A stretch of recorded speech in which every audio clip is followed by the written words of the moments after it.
നിങ്ങളൊരു react JS developer ആണെങ്കിൽ നിങ്ങൾ യൂസ് മെമ്മോയും റിയാക്ട് ഡോട്ട് മെമ്മോയും യൂസ് ചെയ്തിട്ടുണ്ടാവും. അത് രണ്ടും സെയിം അല്ല, ഡിഫറൻസ് ഉണ്ട്. അതെന്താണെന്ന് നമുക്ക് ഇന്നത്തെ വീഡിയോയിൽ നോക്കാം. ഇവിടെ നിങ്ങൾ കാണുമ്പോൾ ഇവിടെ രണ്ട് കോമ്പണന്റ് ഉണ്ട്, ഒരു പാരന്റ് ഒരു ചൈൽഡ്. ഈ പാരന്റിൽ ഞാൻ ചൈൽഡ് കോമ്പണന്റ് യൂസ് ചെയ്യുന്നുണ്ട്. നെയിം എന്ന് പറഞ്ഞ പ്രോപ്പ് അവിടെ പാസ് ചെയ്യുന്നുണ്ട്. ഓക്കെ, ഈ പാരന്റിൽ എനിക്കൊരു ബട്ടൺ ഉണ്ട്, ക്ലിക്ക് മീ എന്ന് പറഞ്ഞാൽ. ഈ ബട്ടൺ ക്ലിക്ക് ചെയ്യുന്ന ടൈമിൽ ഒരു സ്റ്റേറ്റ് അപ്ഡേറ്റ് ആവും. സ്വാഭാവികമായിട്ടും സ്റ്റേറ്റ് അപ്ഡേറ്റ് ആവുമ്പം ഈ ചൈൽഡ് കോമ്പണന്റ് റീറെൻഡർ ആവും. പക്ഷേ നമ്മളുടെ കേസിൽ ഈ നെയിം ഓൾവേസ് സെയിം ആണ്, നെയിമിൻ്റെ വാല്യൂ ഓൾവേസ് സെയിം ആണ്. അപ്പോൾ ആ ടൈമിൽ ചൈൽഡ് ശരിക്കും റീറെൻഡർ ചെയ്യേണ്ട ആവശ്യമുണ്ടോ? ഇല്ല. അപ്പം അത് പ്രിവെൻറ്റ് ചെയ്യാൻ വേണ്ടിയിട്ട് നമുക്ക് ചൈൽഡ് കോമ്പണൻറ്റിന് റിയാക്ട് ഡോട്ട് മെമ്മോ യൂസ് ചെയ്തിട്ട് ഇങ്ങനെ റീറൈറ്റ് ചെയ്യാൻ പറ്റും.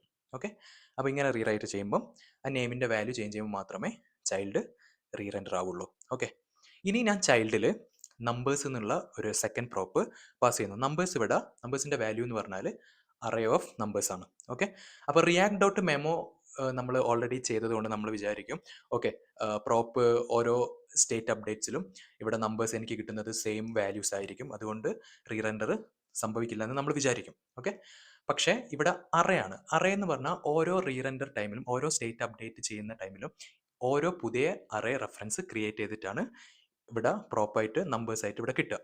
അപ്പം ഓരോ തവണ ഓരോ അറേ ക്രിയേറ്റ് ചെയ്യുന്ന സമയത്ത് റിയാക്ട് ഡോട്ട് മെമ്മോ ഫെയിൽ ആവും, അവരെ കമ്പാരിസൺ ഫെയിൽ ആവും. അതുകൊണ്ട് ഇത് പിന്നെ റീറെൻഡർ ചെയ്തുകൊണ്ടിരിക്കും. അപ്പം അത് പ്രിവെൻറ്റ് ചെയ്യാൻ വേണ്ടിയിട്ട് നമുക്ക് എന്ത് യൂസ് ചെയ്യാം? യൂസ് മെമ്മോ യൂസ് ചെയ്യാം. അപ്പോൾ യൂസ് മെമ്മോ എന്ന് പറഞ്ഞ ഹുക്ക് റിയാക്ട് നിന്ന് എടുത്തിട്ട് പിന്നെ ഇവിടെ കോൾ ബാക്ക് ഉണ്ട്. ആ കോൾ ബാക്കിൽ ഈ അറേ റിട്ടേൺ ഇങ്ങനെ ഇങ്ങനെ എഴുതുക, അറേ റിട്ടേൺ ചെയ്യുക. പിന്നെ സെക്കൻഡ് ആർഗ്യുമെൻ്റ് ആയിട്ട് ഇവിടെ ഡിപ്പെൻഡൻസി അറേ കൊടുക്കുക. ഈ dependency array same as use effect ആണ്. ഇത് എം ടി ആയിട്ട് പാസ് ചെയ്യുവാണെങ്കിൽ ഈ ഒരു പർട്ടിക്കുലർ അറേ ഒരു ടൈമിൽ ക്രിയേറ്റ് ആവുള്ളൂ. അല്ല എങ്കിൽ ഇവിടെ നിങ്ങൾ ഏത് സ്റ്റേറ്റ് കൊടുക്കുന്നതോ ആ സ്റ്റേറ്റ് അപ്ഡേറ്റ് ആവുന്ന ടൈമിൽ, അല്ലെങ്കിൽ ആ ഡിപ്പെൻഡൻസി അപ്ഡേറ്റ് ആവുന്ന ടൈമിൽ ഈ ഒരു അറേ റീക്രിയേറ്റ് ആവും. അല്ലെങ്കിൽ സെയിം അറേ തന്നെ ആയിരിക്കും താഴോട്ട് പാസ് ചെയ്യുക. അപ്പം ഇങ്ങനെ യൂസ് മെമ്മോ യൂസ് ചെയ്തിട്ട് എനിക്ക് എന്ത് ചെയ്യാം? ഈ അറേ എടുത്തിട്ട് ഈ നമ്പേഴ്സിലേക്ക് കൊടുക്കുവാണെങ്കിൽ ആ അറേ ഒരു പ്രാവശ്യം ക്രിയേറ്റ് ആവുള്ളൂ. അപ്പം നെക്സ്റ്റ് റീറെൻഡർ ചെയ്യുന്ന സമയത്ത്, അല്ലെങ്കിൽ next time parent state update ചെയ്യുന്ന സമയത്ത് ആ സെയിം അറേ തന്നെയാണ് താഴോട്ട് പാസ് ചെയ്യുക. അപ്പം റിയാക്ട് ഡോട്ട് മെമ്മോ എന്ത് ചെയ്യും? മനസ്സിലാക്കും, ഓക്കെ അത് പഴയ തന്നെയാണ്, അപ്പം എനിക്ക് റീറെൻഡർ ചെയ്യേണ്ട ആവശ്യമില്ല എന്ന് മനസ്സിലാക്കും.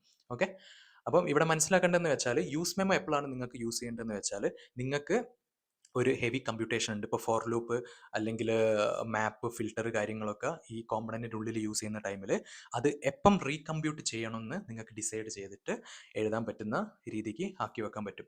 അതിനാണ് യൂസ് മെമ്മോ യൂസ് ചെയ്യുക.